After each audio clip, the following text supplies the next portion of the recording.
Bismillahirrahmanirrahim. Assalamualaikum warahmatullahi wabarakatuh dan selamat sejahtera. Apa khabar semua anak-anak? Baiklah, cikgu doakan kamu semua sentiasa berada dalam keadaan yang sihat. Baiklah, saya Puan Madihah binti Bidin dari SMKA Al-Irsyad. Pada hari ini bersama-sama dengan Cikgu Khairul dari SMK Datuk Haji Ahmad Said ingin berkongsi sedikit ilmu berkaitan dengan teknik menjawab mata pelajaran MP Ekonomi, dan saya akan cuba terangkan bahagian A dan Cikgu Khairul pula akan cuba menerangkan bahagian B untuk mata pelajaran MP Ekonomi. Baiklah, tanpa melengahkan masa, cikgu akan teruskan penerangan cikgu untuk bahagian A. Okey, jom kita lihat seterusnya. Baiklah anak-anak, tanpa melengahkan masa, cikgu ingin mengimbas kembali format pentaksiran MP Ekonomi. Baik, terdapat dua jenis instrumen dalam MP Ekonomi, iaitu ujian objektif kod kertas 3767/1 dan ujian subjektif ataupun esei kod kertasnya ialah 3767/2. Baiklah, untuk kertas 1, kod kertas 3767/1 terdiri daripada 40 soalan objektif. Kesemua soalan ini merangkumi 6 bab. Semuanya 4 bab daripada tingkatan 4 dan 2 bab daripada tingkatan 5. Okay, anak-anak dikehendaki menjawab kertas 1 dalam tempoh 1 jam 15 minit. Baik, kemudian jumlah markah untuk kertas 1 adalah sebanyak 40%. Ini bermakna satu soalan yang betul membawa markah 1%. Jadi, cikgu harap anak-anak semua dapat membuat latih tubi untuk kertas 1. Masih ada banyak masa lagi untuk anak-anak membuat ulang kaji ataupun buat latih tubi soalan yang berkaitan dengan kertas 1. Baiklah, bagi kertas 2, kod kertas 3767/2 terdiri daripada dua bahagian, iaitu bahagian A dan bahagian B. Bahagian A, jumlah markahnya adalah 60 markah, manakala untuk bahagian B, markah penuhnya ialah 40 markah. Tetapi, wajaran markah untuk kertas 2 hanyalah 60% sahaja. Tempoh menjawab untuk kertas 2 adalah selama 2 jam 15 minit. Baik, kita pergi secara detail, secara mendalam apa yang terdapat, apa kandungan, apa soalan yang terdapat dalam kertas 2 bahagian A. Okay, dalam bahagian A ini, anak-anak wajib menjawab semua soalan yang dikemukakan. Baik, terdapat 3 soalan dalam bahagian A, soalan 1, soalan 2 dan soalan 3. Setiap soalan ini markah penuhnya ialah 20 markah. Baiklah, untuk bahagian B pula terdapat 4 soalan dan anak-anak dikehendaki menjawab 2 soalan sahaja daripada 4 soalan ini.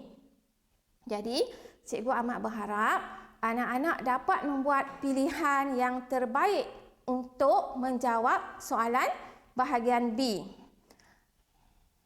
Dan seterusnya, soalan bahagian B ini mengandungi soalan rubrik dan markah penuh untuk bahagian B adalah sebanyak 40 markah.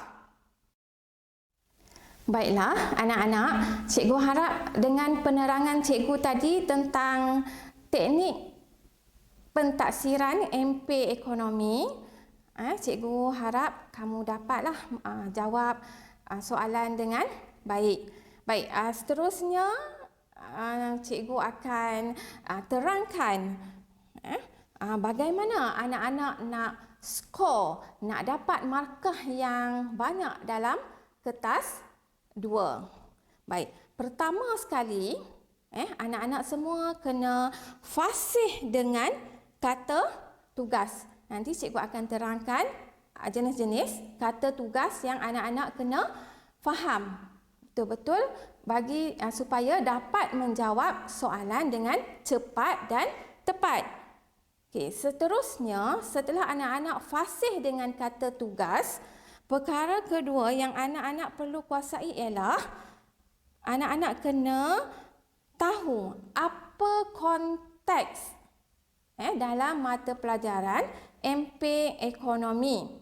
Maknanya kena tahu apa isi kandungan yang ada dalam mata pelajaran MP ekonomi.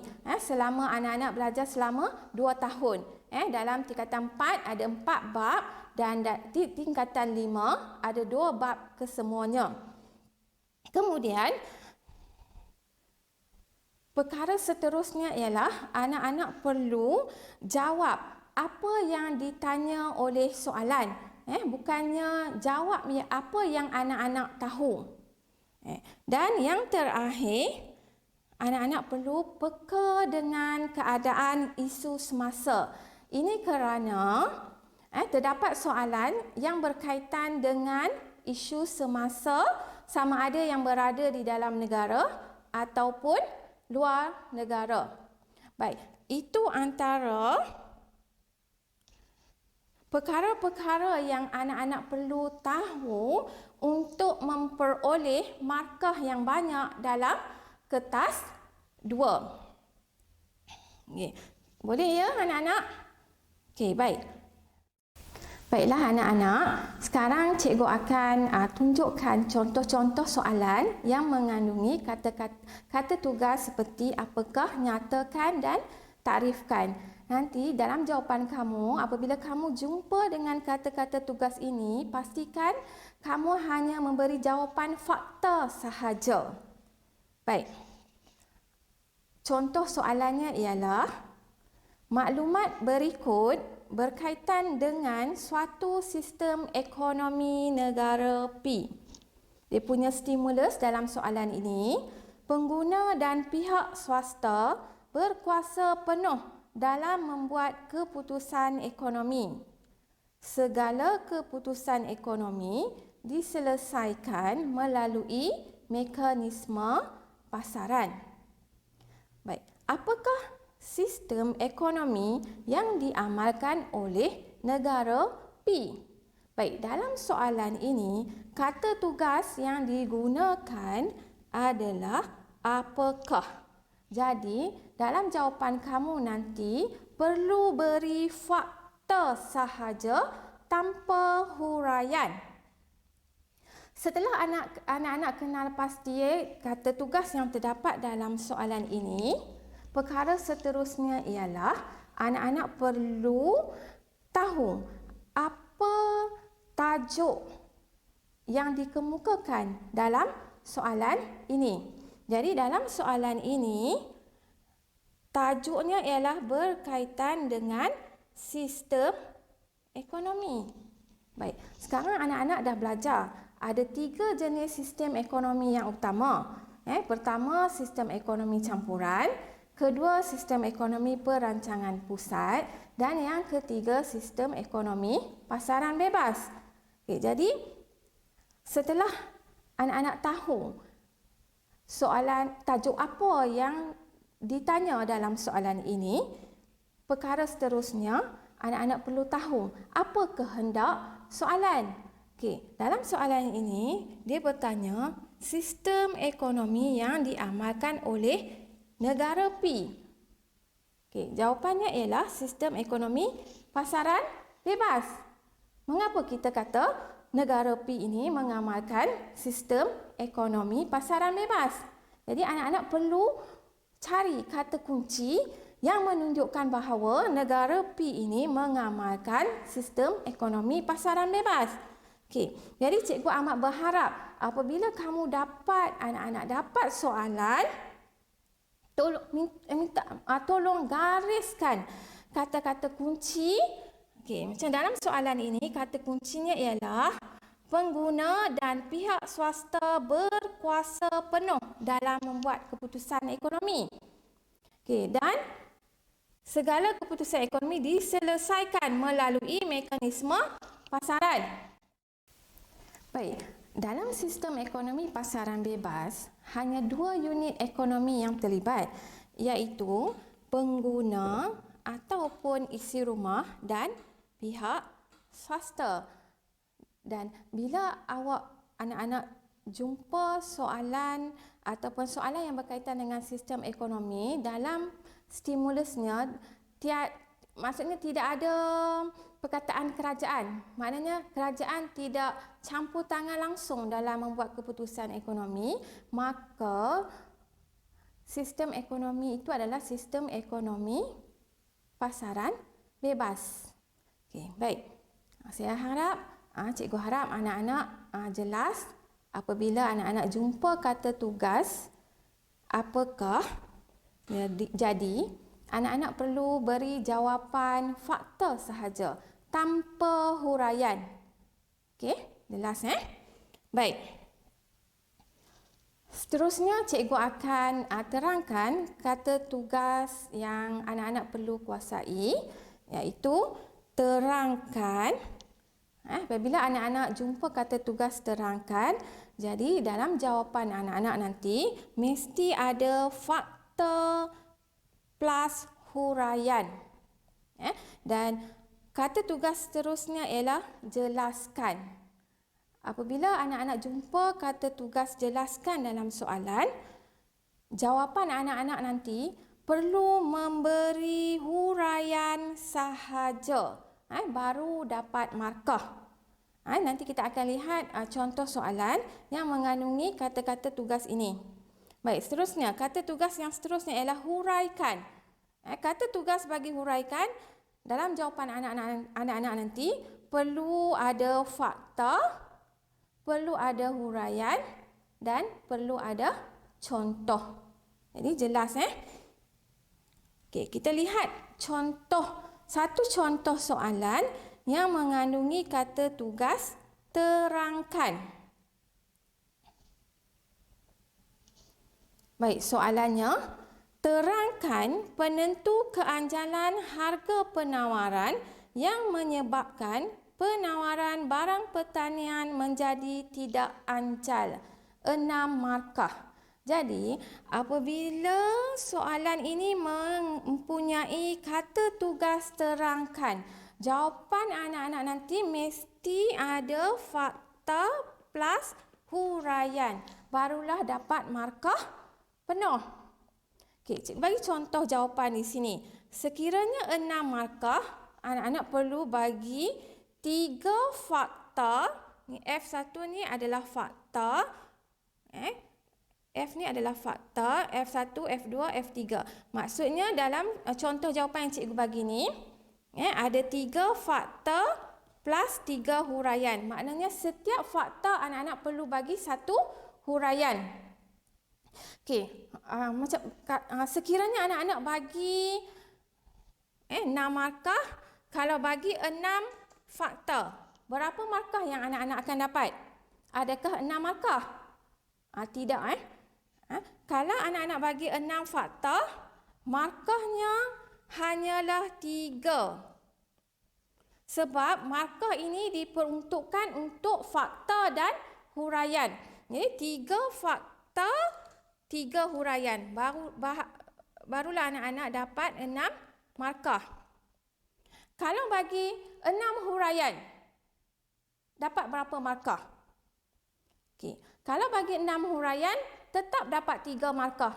Anak-anak tidak akan dapat markah penuh. Sebab soalan ini diperuntukkan untuk fakta dan huraian. Jadi kalau 6 markah bagi 3 faktor, 3 huraian. Kalau 4 markah bagi 2 faktor plus 2 huraian. Sebab tu penting anak-anak fasih dengan kata tugas supaya jawapan yang anak-anak akan bagi nanti tepat dan memperoleh markah yang maksimum. Baik. Kata tugas yang seterusnya ialah, kita lihat contoh soalan dulu. Jelaskan usahawan sebagai sumber ekonomi dalam proses pengeluaran. 4 markah. Kata tugas yang ada dalam soalan ini ialah jelaskan. Apabila soalan kata tugasnya jelaskan, anak-anak tidak boleh memberi fakta. Sebab apabila anak-anak memberi jawapan fakta, tidak ada markah untuk fakta. Markah diperuntukkan untuk huraian sahaja. Untuk jelaskan. Huraian sahaja. 4 markah. Berapa huraian yang anak-anak perlu beri? Sekiranya 4 markah, maka 4 huraian. Kalau 6 markah, maka 6 huraian. Huraian mesti ataupun jawapan anak-anak mestilah dalam ayat yang lengkap. Soalan ini berkaitan dengan tajuk usahawan. Jadi kamu kena bagi, anak-anak kena bagi ciri-ciri usahawan. Kamu cikgu tunjuk contoh ciri-ciri bagi usahawan. Yang pertama, individu yang menggabungkan faktor pengeluaran. Maksudnya kena tulis ayat yang lengkap. Tidak boleh tulis kreatif dan inovatif sahaja. Perlu ada perkataan ni, perlu kreatif dan inovatif. Baiklah, saya harap anak-anak semua jelas, faham apabila anak-anak jumpa kata tugas, jelaskan dalam soalan. Jadi jawapan kamu nanti hanya perlu beri huraian sahaja. Banyak mana huraian kamu nak tulis bergantung kepada peruntukan markah. Kalau 4 markah bagi 4 huraian. Kalau 6 markah bagi 6 huraian. Baik, cikgu akan tunjuk contoh soalan yang seterusnya. Baik, soalan seterusnya ialah dengan bantuan jadual yang sesuai, jelaskan hukum permintaan bagi suatu barang. Jadi dalam soalan ini, kata tugas yang digunakan adalah jelaskan. Jadi dalam jawapan anak-anak nanti perlu ada huraian sahaja. Tetapi dalam soalan ini, penggubal minta anak-anak buat jadual yang sesuai. Tengok dengan bantuan jadual yang sesuai. Jadi anak-anak perlu bina jadual. Kalau tulis huraian sahaja tentang hukum permintaan, anak-anak tidak akan dapat markah penuh. Sebab dalam soalan memang dah nyata, anak-anak kena bina jadual dan jelaskan hukum permintaan.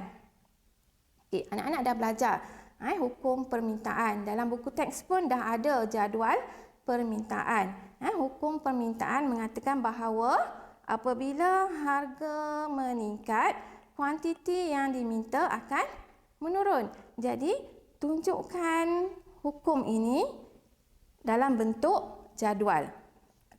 Cikgu bagi contoh jawapan, jadual yang perlu anak-anak buat.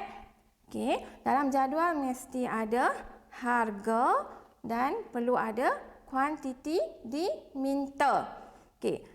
Untuk harga ini, RM, anak-anak jangan lupa tulis. Dan kuantiti diminta, jangan lupa tulis unit. Kemungkinan apabila anak-anak tak tulis RM dan unit, anak-anak tidak akan dapat markah. Jadi kena tulis RM dan unit. Untuk harga ini, cikgu bagi contoh pada tingkat harga RM10, kuantiti diminta adalah 20. Harga 20, kuantiti yang diminta 10. Okey, untuk harga dan kuantiti, nilai ini anak-anak boleh letak nilai yang mudah. Yang penting harga makin meningkat, kuantiti makin menurun. Anak-anak boleh letak harga 1, 2. Kemudian kuantiti dia minta, maksudnya harga makin meningkat, kuantiti makin menurun. Kalau harga 1, harga RM1, kuantiti yang diminta 8. Apabila harga RM2, kuantiti yang diminta jadi 6. Jadi jadual anak-anak kena buat. Tak buat jadual memang tak akan dapat markah maksimum 5. Okay. Selepas bina jadual, anak-anak kena terangkan pula jadual yang anak-anak bina. Okay. Jadi, cikgu bagi contoh di sini. Huraian yang anak-anak perlu buat berdasarkan jadual ini. Okay. Tengok, kita lihat yang H yang kedua ini. Apabila harga meningkat daripada RM10 ke RM20, kuantiti diminta jatuh dari 20 unit ke 10 unit. Okey, akan dapat 1 markah. Tetapi sekiranya anak-anak tulis begini. Apabila harga RM10, kuantiti diminta 20, tidak ada perkataan meningkat, maka tidak ada markah. Kena sebut meningkat. Apabila harga meningkat dari RM10 ke RM20, kena sebut perkataan meningkat. Tak ada perkataan meningkat, so tidak ada markah. Kuantiti diminta jatuh dari 20 unit ke 10 unit. Kena ada perkataan ini, jatuh. Kalau anak-anak tulis saja jawapan, kuantiti diminta dari 20 unit ke 10 unit, tidak ada markah. Jadi kena sebut betul-betul. Apabila harga meningkat dari RM berapa ke berapa, kuantiti menurun. Kena ada perkataan menurun, baru ada markah. Okey, jelas Okey, baik. Ini yang kedua ni adalah huraian bagi jadual yang anak-anak bina. Okey, jawapan yang seterusnya. H yang ketiga ini, semakin rendah harga, semakin banyak kuantiti yang diminta. Okey, akan dapat 1 markah. Kemudian huraian yang seterusnya, apabila harga jatuh daripada RM20 ke RM10, kuantiti diminta meningkat daripada 10 unit ke 20 unit. Yang ni sama yang macam cikgu sebutkan tadi. Mesti ada perkataan jatuh, mesti ada perkataan meningkat, baru ada markah. Kemudian huraian yang terakhir, ini barulah huraian yang tidak ada kaitan dengan jadual. Wujud hubungan songsang atau negatif pada harga dan kuantiti. Itu contoh, ini contoh jawapan. Sekiranya soalan, dia minta kamu bina jadual, kemudian terangkan hukum permintaan. Kemungkinan markah diperuntukkan dalam jadual ini 2 markah dan untuk huraian 3 markah. Sekiranya anak-anak tak bina jadual, hanya buat huraian sahaja tentang hukum permintaan, mungkin anak-anak tak akan dapat markah maksimum 5. Jadi kena gariskan betul-betul. Bila dapat soalan, anak-anak kena gariskan betul-betul apa kehendak soalan. Contoh soalan ini, penggubal dia nak bina, anak-anak bina jadual. Mungkin penggubal minta anak-anak dengan bantuan rajah. Jelaskan hukum permintaan. Rajah. Sekiranya penggubal minta anak-anak lukis rajah. Jadi, rajah apa yang perlu dilukis? Rajah dalam ekonomi hanya keluk saja. Maksudnya rajah ini merujuk kepada keluk. Dalam ekonomi, rajah merujuk kepada keluk. Nak buat keluk apa? Jadi soalan ni minta keluk permintaan. Itu sahaja soalan, contoh jawapan yang berkaitan dengan kata tugas jelaskan, dan soalan minta anak-anak bina jadual. Baik, seterusnya kata tugas yang seterusnya. Bandingkan. Bila anak-anak jumpa kata tugas bandingkan, dalam jawapan mesti bagi persamaan dan perbezaan. Kalau kata tugas, anak-anak jumpa kata tugas bezakan, maka dalam jawapan hanya perlu beri perbezaan sahaja. Bila soalan yang mengandungi kata tugas bezakan, cikgu amat menggalakkan anak-anak buat jawapan dalam bentuk jadual. Ini akan memudahkan pemeriksa untuk menanda kertas jawapan anak-anak lah. Okey, baik. Untuk lebih jelas, kita tengok soalan yang mengandungi kata tugas bandingkan. Baik, soalannya bandingkan antara dasar fiskal dan dasar kewangan. 6 markah. Jadi bila anak-anak jumpa kata tugas bandingkan, jawapan anak-anak nanti mesti ada persamaan dan perbezaan. Okey, jika anak-anak bagi perbezaan sahaja, dasar fiskal dan dasar kewangan, tak ada markah. Maksudnya ada markah tapi tak akan dapat markah maksimum 6. Jadi kena bagi persamaan, wajib bagi persamaan dan perbezaan. Okey, persamaan dasar fiskal dan dasar kewangan, ada 2 persamaan. Okey, kemudian perbezaan untuk dasar fiskal dan dasar kewangan ada 3 perbezaan. Okey, boleh tak kalau anak-anak bagi 1 persamaan, 4 perbezaan? Okey, kalau 1 persamaan, contoh bagi H1 saja, maka akan dapat 1 markah. Okey, kalau contoh tadi cikgu kata bagi 2 perbezaan. Okey, 2 perbezaan maksudnya 1 perbezaan akan dapat 2 markah. Kalau 2 perbezaan akan dapat 4 markah. Maksudnya 2 perbezaan, 2 beza akan dapat 4 markah. 1 persamaan tadi akan dapat 1 markah. So markah 4 tambah 1, so 5 markah. Markah penuhnya ialah 6.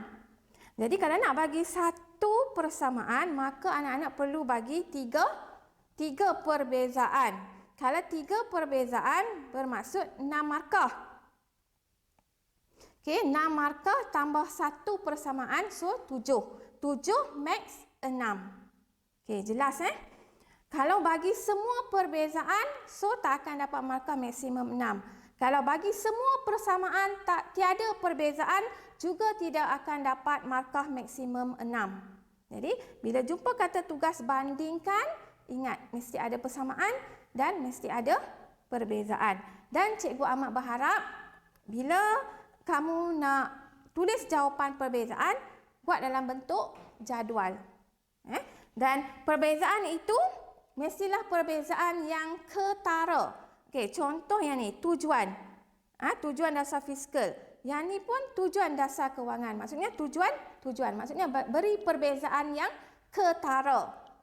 Okey, jelas saya harap anak-anak dapatlah menulis jawapan yang betul apabila berjumpa dengan kata tugas bandingkan. Baik, kita lihat soalan yang seterusnya. Okey, kata tugas yang seterusnya ialah berapakah hitung. Okey, kalau soalan yang mempunyai kata tugas berapakah, dalam jawapan anak-anak nanti tidak perlu ada jalan kerja ataupun tidak perlu tulis rumus. Tetapi apabila dalam soalan itu menggunakan kata kerja hitungkan, jawapan anak-anak nanti perlu ada jalan kerja ataupun rumus. Berkemungkinan markah diperuntukkan untuk bahagian jalan kerja dan rumus. Okey, baik. Kita lihat contoh soalan. Maklumat di bawah menunjukkan kos pengeluaran sebuah firma untuk menghasilkan output sebanyak 40 unit. Kos pengeluaran yang ditanggung ialah RM2.80. Apabila firma menambah output menjadi 50 unit, kos pengeluaran meningkat sebanyak 20%. Hitungkan kos marginal firma bagi output unit ke-50. Markah yang diperuntukkan ialah 3 markah. Kata tugas yang digunakan dalam soalan ini ialah hitungkan. Jadi, bila soalan yang mengandungi kata tugas hitungkan, maka dalam jawapan anak-anak mesti ada jalan kerja ataupun rumus. Okey. Soalan ini berkaitan dengan tajuk kos marginal. Jadi anak-anak kena ingatlah rumus kos marginal apa. Okay, jadi rumus kos marginal tulis bagi lengkap. Okay, di rumus ini kemungkinan akan dapat 1 markah.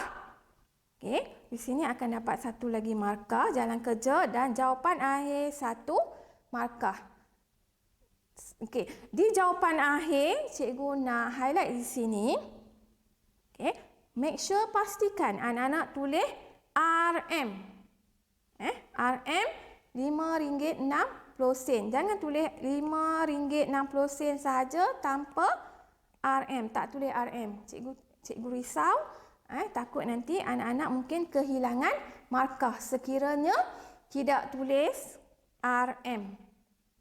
Okey. Jadi bagi soalan pengiraan ini memang akan ada soalan yang melibatkan pengiraan. Jadi pastikan anak-anak ingat rumus. Rumus kos marginal, rumus kos purata, rumus keanjalan. Itu. Baiklah anak-anak, kita akan lihat kata tugas yang seterusnya iaitu bagaimana. Okey, kata tugas bagaimana nanti dalam jawapan anak-anak perlu terangkan cara. Maksudnya bagaimana ini merujuk kepada cara. Kemudian kata tugas mengapakah. Mengapakah merujuk kepada sebab. Dan kata tugas tentukan, cadangkan, syorkan dan sarankan. Baiklah, kita akan lihat contoh soalan yang mengandungi kata tugas yang cikgu sebutkan tadi. Baik, gambar di bawah menunjukkan kemudahan pembayaran yang disediakan oleh institusi kewangan kepada pelanggan. Okey, gambar ini adalah stimulus. Stimulus dia berkaitan dengan kad debit. Okay, dan soalan ini berkaitan dengan isu semasa.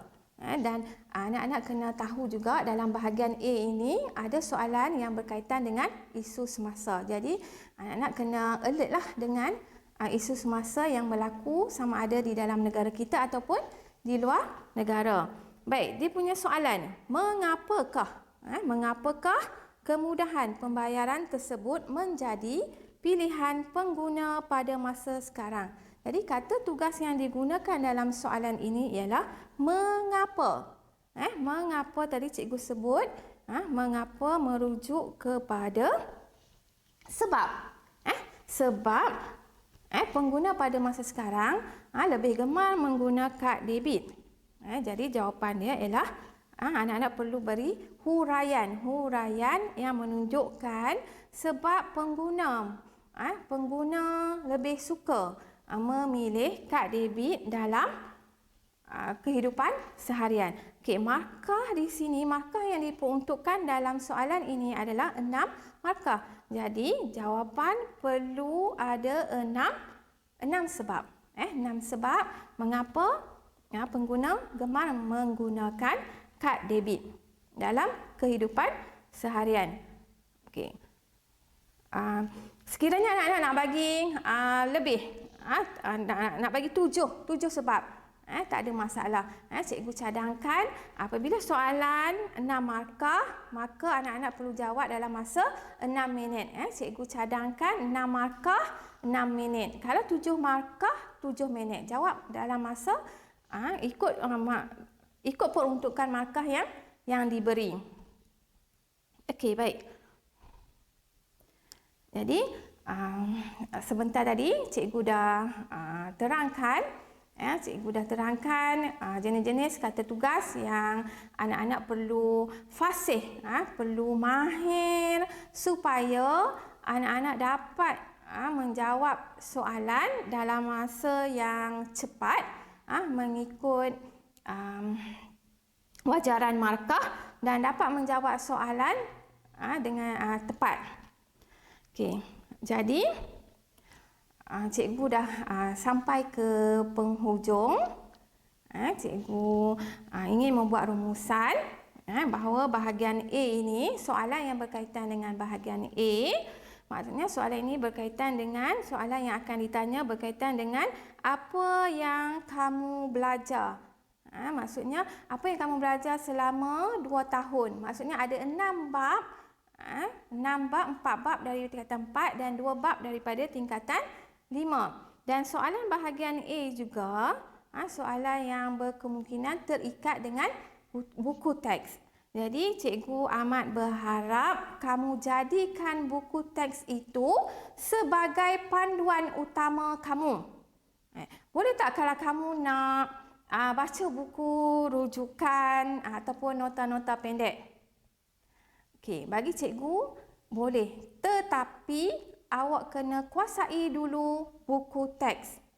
Sebab soalan memang akan diambil, penggubal akan merujuk buku teks sepenuhnya apabila hendak menggubal soalan. Kemudian, lain-lain kemahiran yang ditanya dalam bahagian A ialah kemahiran mengaplikasi, kemahiran menganalisis, menilai dan kemahiran mengira. Jadi pastikan anak-anak ingat semua rumus yang anak-anak dah belajar. Baiklah anak-anak, itu sahaja perkongsian cikgu pada hari ini berkaitan dengan bahagian A dalam kertas 2 iaitu soalan esei. Seterusnya cikgu akan beri peluang pada Cikgu Khairul untuk meneruskan penerangan perkongsian ilmu berkaitan dengan bahagian B dalam kertas 2 soalan esei. Bertemu kita sekali lagi di dalam ruangan teknik menjawab soalan ekonomi kertas 2. Terlebih dahulu diucapkan terima kasih kepada Puan Madihah dalam membentangkan ekonomi bahagian A. Sekarang tibalah masa untuk saya menerangkan ekonomi bahagian B iaitu soalan esei. Dalam bahagian B soalan esei ada 4 soalan. Jadi anak-anak perlu memilih 2 soalan. Yang keseluruhan markah adalah 40 markah. Soalan 4 membawa 20 markah, soalan 5 20 markah, soalan 6 20 markah, soalan 7 20 markah. Jadi anak-anak perlu memilih sama ada soalan 4, 5, 6 ataupun 7. Pilih 2 sahaja. Konteks soalan meliputi tingkatan 4 dan 5. Jawab pada ruang jawapan dalam kertas soalan. Bagi peruntukan markah bahagian B esei, 1 soalan 20 markah. 2 soalan respon tertutup. Maksud respon tertutup, markah anak-anak akan perolehi sekiranya jawapan anak-anak terdapat dalam skema permakahan. Kalau jawapan anak-anak tiada dalam skema permakahan, maka anak-anak tidak memperolehi markah. 1 soalan rubrik diperuntukkan untuk satu soalan dalam bahagian B. Satu soalan rubrik ni adalah dalam bentuk respon terbuka. Respon terbuka membawa maksud tiada skema pemakahan diperuntukkan kepada guru-guru untuk memeriksa kertas anak-anak. Markah terdiri daripada 5 markah, 6 markah, 9 markah. Seterusnya dalam bentuk 6 markah, 6 markah, 8 markah. Seterusnya 5 markah, 7 markah, 8 markah. Dan akhir sekali 4 markah, 7 markah, 9 markah. Biasanya tidak melebihi 9 markah. Bahagian B, pilihan respon terbuka. Ini adalah soalan bentuk rubrik. Kaedah permakahan rubrik holistik terbahagi kepada 3 tahap. Tahap 1, tahap 2, tahap 3. Jawapan calon yang terbaik mestilah disokong oleh rajah, keluk, bukti, rumusan dan dapatan. Untuk tahap 1 OP1, calon akan dapat 1 hingga 3 markah. Dalam tahap 1 ini, calon cuma memberikan senaraikan fakta atau isi sahaja tanpa huraian. Jawapan calon hanyalah berbentuk umum. Tahap 2 OP2, jawapan calon terdiri daripada fakta dan huraian yang masih tepat dan betul ataupun bercampur tepat dan kurang tepat. Ada fakta dan huraian. Seterusnya, huraian hanya satu sisi sahaja. Maksud di sini, kalau soalan berkisar tentang kesan, dia perlu ada kesan positif dan kesan negatif. Jika calon cuma menjawab kesan positif saja, maka layaklah calon mendapat tahap 2. Rajah umum tanpa melibatkan perubahan permintaan, penawaran ataupun titik keseimbangan. Dan seterusnya, huraian rajah terhad. Sekarang kita lihat pula kepada tahap 3. Calon-calon akan berada di tahap yang ketiga sekiranya calon dapat menganalisis soalan dan memberi jawapan yang betul. So di sini rajah dan huraian calon adalah lengkap. Terdapat perubahan permintaan, perubahan penawaran dan perubahan titik keseimbangan. Fakta dan huraian lengkap dan mendalam. Ada contoh, bukti, data dan rajah relevan.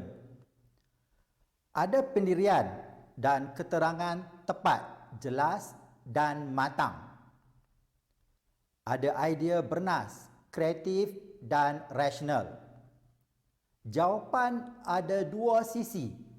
Maksud di sini ada pro dan kontra, ada positif dan negatif dan dapat mengemukakan pendirian ataupun keputusan sendiri.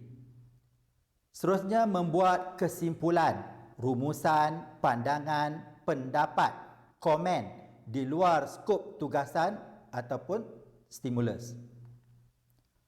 Hubung kait teori ekonomi dengan pelbagai tajuk, topik, sintesis kehidupan dan pengalaman yang ada pada diri anak-anak. Seterusnya, kita sambung terus kepada contoh soalan SPM 2019. Okey. Contoh soalan nombor 4. Saya baca soalannya. Maklumat berikut berkaitan dengan satu sistem ekonomi. Kerajaan melalui agensi-agensinya berhasrat melaksanakan projek berikut dengan peruntukan sebanyak RM20 juta.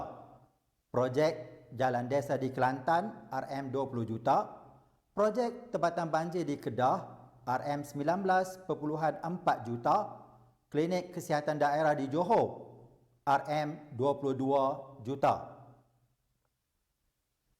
So dalam soalan 4 ini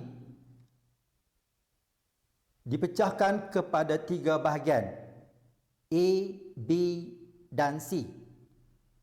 A dan B adalah soalan analytical ataupun soalan respon tertutup. Calon-calon akan dapat markah sekiranya jawapan calon ada dalam skema pemakahan.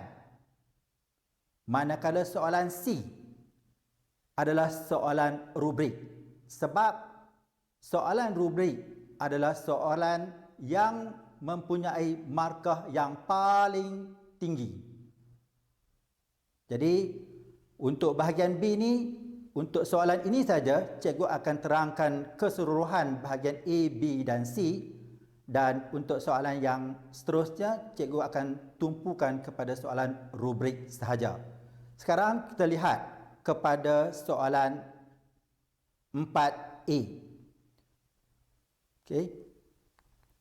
Ini adalah contoh skema pemakahan untuk soalan 4A. Sebelum tu, untuk soalan 4 ditanya 4A tu ditanya tentang apa, jelaskan ciri-ciri sistem ekonomi di atas. Kalau kita baca soalan ni berlaku di Malaysia. Berlaku di Malaysia. Jadi soalan ni berkisar tentang sistem ekonomi campuran. Ini adalah jawapan dia, sistem ekonomi campuran. Seterusnya, kerajaan bersama pasaran memainkan peranan penting dalam menyelesaikan masalah ekonomi.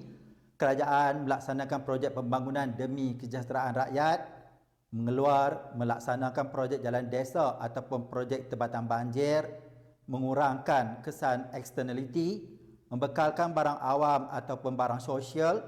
Individu dan swasta bebas memiliki faktor pengeluaran. Kerajaan memiliki faktor pengeluaran tertentu. Kerajaan mengawal faktor pengeluaran melalui undang-undang dan peraturan. Individu dan swasta bebas membuat keputusan ekonomi. Seterusnya, kerajaan buat keputusan ekonomi untuk barang awam. Individu swasta bebas membuat pilihan. Kerajaan buat pilihan dalam pengeluaran barang awam. Individu ataupun pihak swasta bebas bersaing. Kerajaan mengawal persaingan melalui undang-undang dan peraturan. Harga barang ekonomi ditentukan oleh mekanisme harga. Kerajaan mengawal harga barang keperluan ataupun barang awam. Matlamat individu untuk memaksimumkan kepuasan, manakala pihak swasta memaksimumkan untung, dan matlamat kerajaan memaksimumkan kebajikan. Seterusnya, cikgu tunjukkan contoh jawapan, berdasarkan skema yang diberikan. Contoh dia, sistem ekonomi di atas adalah sistem ekonomi campuran. Individu dan firma bekerjasama dengan kerajaan dalam sistem ekonomi ini.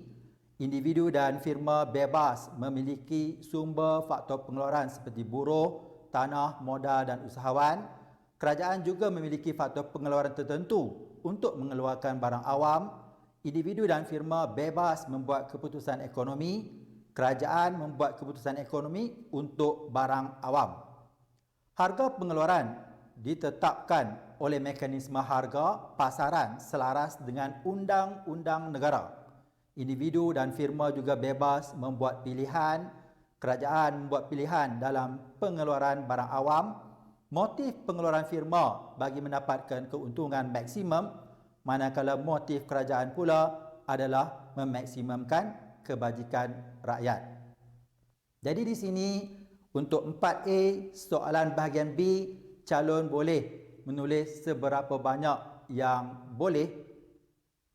Okey, walau macam mana pun tertakluk kepada pemakahan. Seterusnya, untuk bahagian B, mengapakah kerajaan perlu melaksanakan projek-projek tersebut? Sekali lagi, 4B ini adalah soalan respon tertutup. Markah calon akan diperolehi sekiranya jawapan calon menepati ataupun bersamaan dengan skema pemakahan. Di sini, kenapa kerajaan perlu laksanakan projek-projek di atas? Sebab dia sudah menjadi satu tanggungjawab sosial kerajaan. Dan kita lihat pula contoh skema pemakahan yang diberikan. Yang pertama, projek tersebut merupakan barang awam ataupun barang sosial, merupakan tanggungjawab sosial kerajaan. Tujuan memaksimumkan kebajikan rakyat, memerlukan kerajaan sebagai pengeluar sebab projek-projek tersebut memakan perbelanjaan yang besar. Tiada pengecualian dalam penggunaan barang tersebut ataupun berkongsi penggunaan. Sekiranya kerajaan melaksanakan projek tersebut, semua rakyat dapat dapat menikmati projek yang dilaksanakan. Seterusnya, masyarakat dapat menikmati faedah barang tersebut tanpa bayaran percuma ataupun bayaran minimum dikenakan. Tiada disediakan oleh pihak swasta, kerana apabila swasta melaksanakan projek tersebut, pihak swasta akan mengenakan bayaran ataupun caj yang tinggi. Dan projek-projek yang dilaksanakan itu adalah suatu projek yang tidak menguntungkan. Dia lebih kepada kebajikan masyarakat. So, sekiranya pihak swasta melaksanakan, maka kebajikan masyarakat akan terjejas. Dan seterusnya ada juga mana-mana tujuan yang relevan dengan projek yang disebut. Terlihat contoh jawapan. Kerajaan melaksanakan projek tersebut kerana ia merupakan tanggungjawab sosial kerajaan untuk mengeluarkan barang awam. Tujuannya adalah untuk mendapatkan kebajikan yang maksimum untuk rakyatnya. Tiada pengecualian dalam penggunaan projek tersebut. Projek ini tidak disediakan oleh pihak swasta kerana ia memerlukan kos yang tinggi dan tidak menguntungkan syarikat. Hal ini demikian kerana barang awam ini tidak dikenakan bayaran atau dikenakan bayaran paling minimum oleh kerajaan. Seterusnya, terlihat pula soalan rubrik 4C.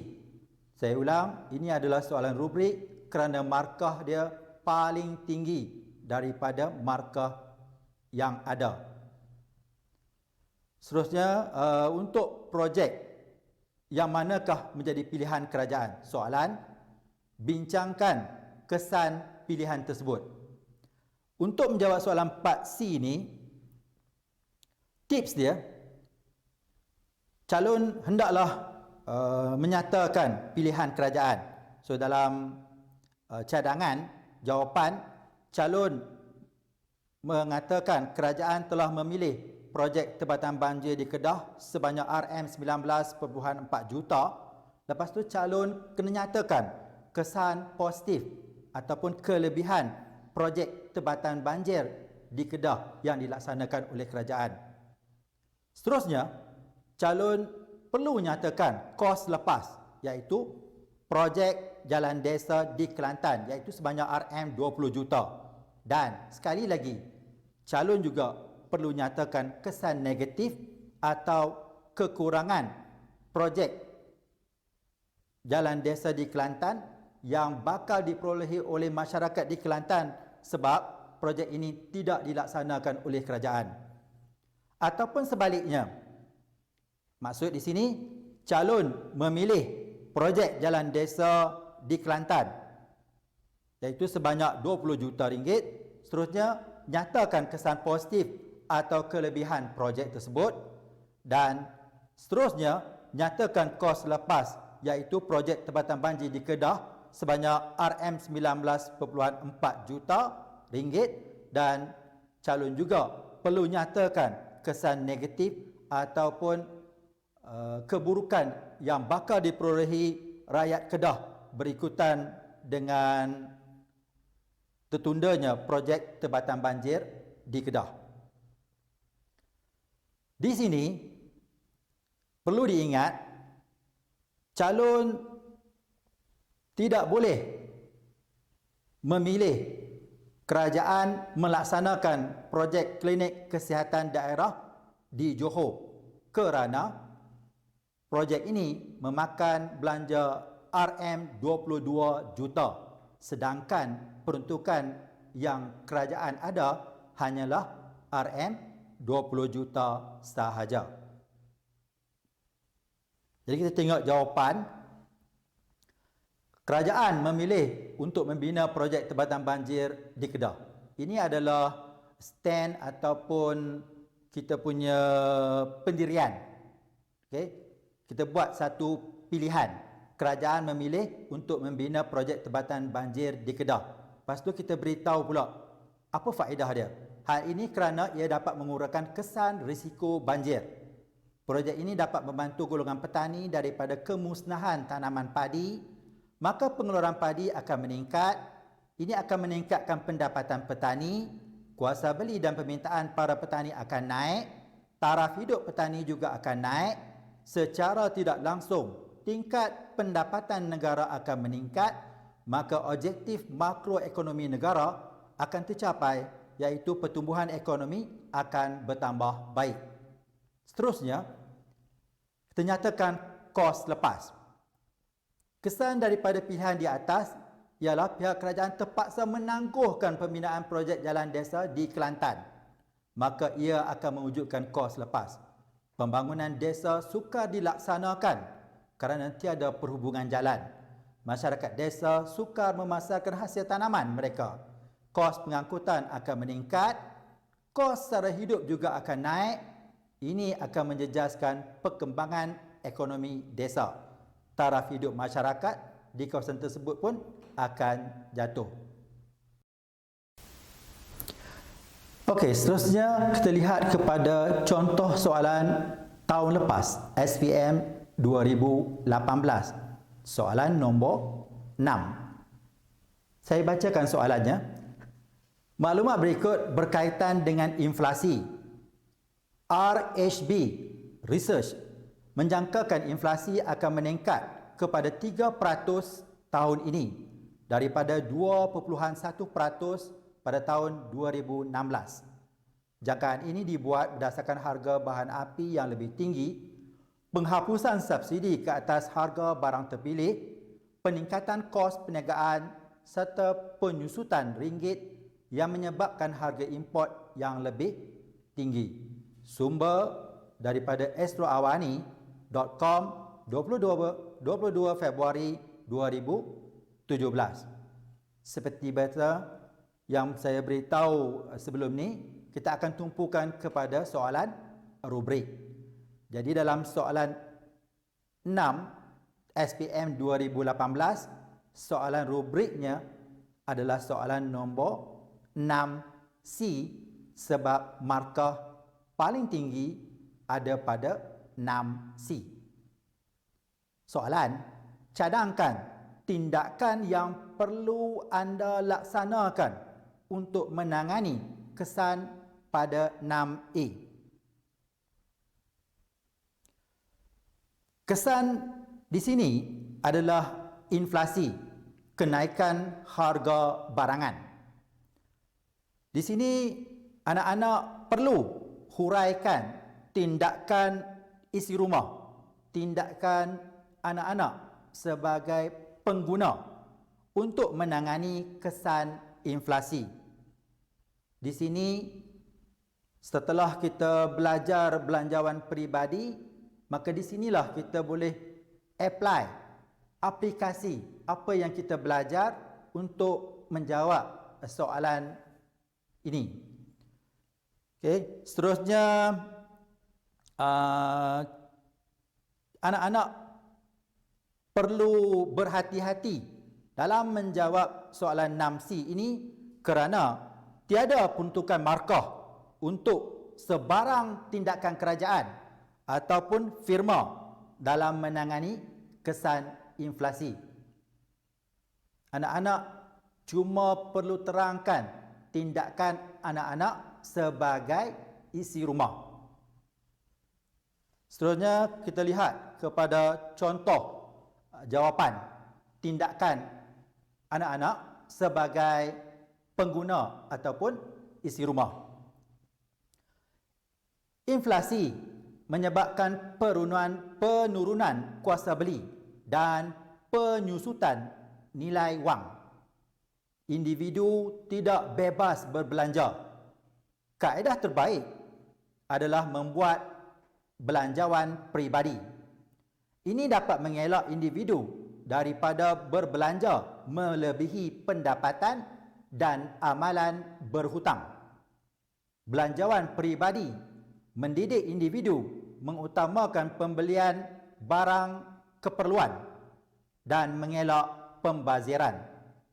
Tabungan yang konsisten juga diterapkan dalam belanjawan ini. Semasa membuat perbelanjaan, individu mesti memilih kedai yang menawarkan harga murah. Contoh dia, Kedai Rakyat 1 Malaysia dan Pasar Tani Anjuran Fama. Perbandingan harga barang dapat membantu mengurangkan jumlah perbelanjaan individu.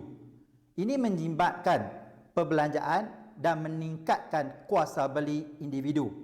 Taraf hidup rakyat akan naik, maka objektif makroekonomi negara akan tercapai, iaitu dari aspek kestabilan harga umum di pasaran. Selain itu, individu boleh menanam sayur-sayuran yang mudah ditanam seperti cili, serai, kunyit dan lain-lain. Tanaman ini dapat digunakan sebagai bahan masakan. Masakan yang dimasak sendiri boleh dijadikan bekal ke tempat kerja. Kesan penjimatan dapat dirasai oleh individu. Tindakan ini dapat menangani kesan inflasi ke atas individu. Sewaktu inflasi, individu boleh mengambil tindakan berkongsi kereta. Individu juga boleh menggunakan kenderaan awam seperti bas, LRT, MRT dan lain-lain. Tindakan mengurangkan perjalanan yang tiada keperluan seperti bersiar-siar patut diamalkan oleh individu. Individu juga boleh mengurangkan aktiviti makan di luar. Maka kos pengangkutan dapat dikurangkan. Sekali lagi, tindakan ini dapat menangani kesan inflasi ke atas individu. Seterusnya, bagi soalan SPM 2018 berikut. Maklumat berikut berkaitan dengan perdagangan antarabangsa. Tindakan kerajaan mengenakan tarif terhadap kereta import berupaya membantu industri kereta tempatan. Soalan SPM 2018 ini juga ada mengandungi soalan rubrik. Soalan rubriknya adalah soalan C. Soalan dia, tindakan kerajaan tersebut lebih menguntungkan pihak pengguna berbanding pihak pengeluar. Bersetujukah anda dengan pernyataan di atas? Kemukakan alasan anda. 9 markah. Untuk soalan ni, yang pertama, kita perlu nyatakan pendirian kita sama ada setuju ataupun tidak setuju. Sekiranya kita nyatakan pendirian setuju, anak-anak perlu terangkan kesan positif atau kelebihan tarif ke atas pengguna. Seterusnya, anak-anak perlu jelaskan kesan negatif atau kekurangan tarif ke atas pengeluar. Sebaliknya, jika anak-anak nyatakan pendirian tidak bersetuju, maka anak-anak perlu terangkan kesan positif ataupun kelebihan tarif ke atas pengeluar dan jelaskan kesan negatif ataupun kekurangan tarif ke atas pengguna. Jadi di sini anak-anak perlu berhati-hati, tetapkan pendirian dan berpegang teguh dengan jawapan anak-anak.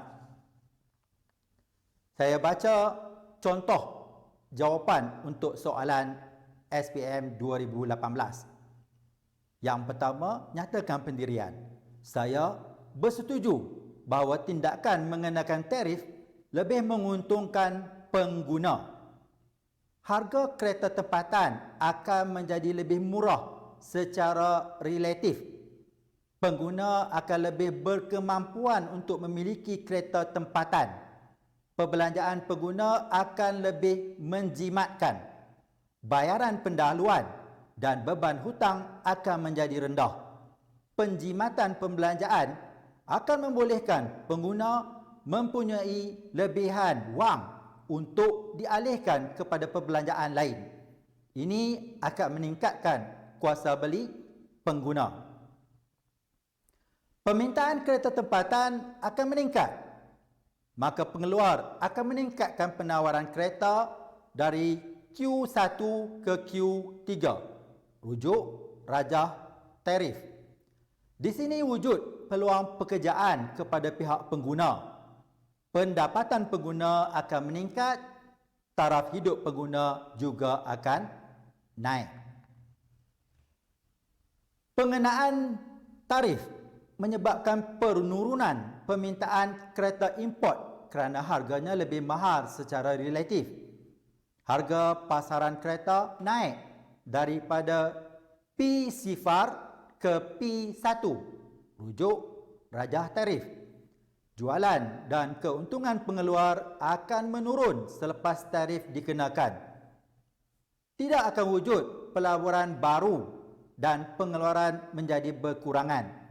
Jumlah penawaran kereta diimport akan jatuh dari Q1, Q2 ke Q3, Q4. Rujuk rajah tarif. Pengeluar tiada daya saing untuk meningkatkan mutu keluaran kerana beranggapan dilindungi oleh dasar sekatan tarif oleh kerajaan. Pengeluar juga kurang inisiatif untuk melaksanakan research and development, penyelidikan dan pembangunan. Imej pengeluar akan menjadi menurun. Seterusnya, calon perlu melukis rajah keluk pelaksanaan tarif. Kesimpulannya, apabila tarif dilaksanakan oleh kerajaan, pengguna untung kerana harga kereta tempatan secara relatif lebih murah. Berlaku peningkatan permintaan kereta tempatan. Pengeluar akan meningkatkan penawaran kereta dari Q1 ke Q3. Maka akan wujud peluang pekerjaan. Pengeluar pula rugi kerana harga kereta import secara relatif lebih mahal. Berlaku penurunan permintaan kereta import. Jualan dan keuntungan pengeluar akan menurun. Jadi perkongsian terakhir cikgu untuk kali ini adalah soalan SPM 2019. Soalan nombor 6. Maklumat berikut berkaitan dengan sejenis pendapatan individu. Tajuk, bantuan sara hidup RM500 hingga RM1000. Kuala Lumpur. Kerajaan akan meneruskan dan menambah baik bantuan sara hidup BSH kepada golongan isi rumah berpendapatan 40% terendah dengan menyalurkan peruntukan secara lebih tersasar. Sumber Berita Harian Rabu 2 Januari 2019. Soalan rubrik untuk soalan SPM 2019 ni adalah soalan 6C, 9 markah. Soalannya berbunyi, kerajaan berpendapat bantuan di atas perlu diteruskan. Kemukakan hujah anda.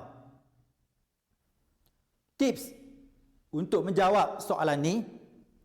Yang pertama, kita kena nyatakan pendirian kerajaan. Iaitu kerajaan berpendapat bantuan perlu diteruskan. Seterusnya, nyatakan kesan positif ataupun kelebihan BSH ke atas B40 iaitu golongan berpendapatan rendah. Sekarang kita lihat cadangan jawapan untuk soalan rubrik ni. Cikgu baca, kerajaan berpendapat bahawa bantuan tersebut perlu diteruskan untuk mengurangkan jumlah pendapatan, untuk mengurangkan jurang pendapatan antara rakyat. Bantuan ini dapat meningkatkan pendapatan boleh guna B40. Golongan berpendapatan rendah dapat mengurangkan kos perbelanjaan pembelian barang keperluan. Permintaan terhadap barang akan meningkat, kuasa beli dan taraf hidup golongan ini juga akan naik. Peningkatan permintaan menyebabkan firma menambahkan penawaran barangan di pasaran. Ini diikuti pula dengan penambahan peluang pekerjaan. Maka kadar pengangguran dalam negara dapat dikurangkan. Objektif makroekonomi negara juga akan tercapai iaitu guna tenaga penuh. Masalah sosial seperti kes ragut juga dapat dikurangkan. Ini menjamin kesejahteraan golongan B40. B40. BSH merupakan salah satu perbelanjaan mengurus kerajaan. Ianya satu dasar fiskal kerajaan apabila kerajaan menyuntik wang ke dalam ekonomi. Sudah tentu ini akan merancakkan aktiviti ekonomi dalam negara, maka akan wujud pertumbuhan ekonomi dan ianya sekali lagi merupakan antara objektif makroekonomi negara. Kesimpulannya, bahagian B ekonomi 3767 palang 2 terdiri daripada soalan respon tertutup dan respon terbuka. Soalan rubrik adalah soalan respon terbuka. Soalan rubrik adalah satu soalan yang terdiri daripada markah yang paling tinggi. Kedudukannya tidak ditentukan kepada soalan C, tetapi dia lebih merujuk kepada soalan yang mempunyai markah yang paling tinggi. Yang kedua, anak-anak juga kena faham isu semasa dalam menjawab soalan rubrik. Kena tahu masalah ekonomi negara berkaitan, contoh yang cikgu boleh bagi berkaitan dengan KWSP, berkaitan dengan belanjawan negara yang baru-baru ini dibentangkan dan dinyatakan dalam media massa. Seterusnya, itu sahaja daripada cikgu. Sekian, terima kasih. Alhamdulillah, selesai sudah perkongsian kita pada kali ini untuk menjawab soalan ekonomi MPDCA 2020. Semoga perkongsian ini dapat memberi idea untuk anak-anak menjawab kertas ekonomi dengan jayanya. Akhir kata dari cikgu, selamat menjawab SPM 2020.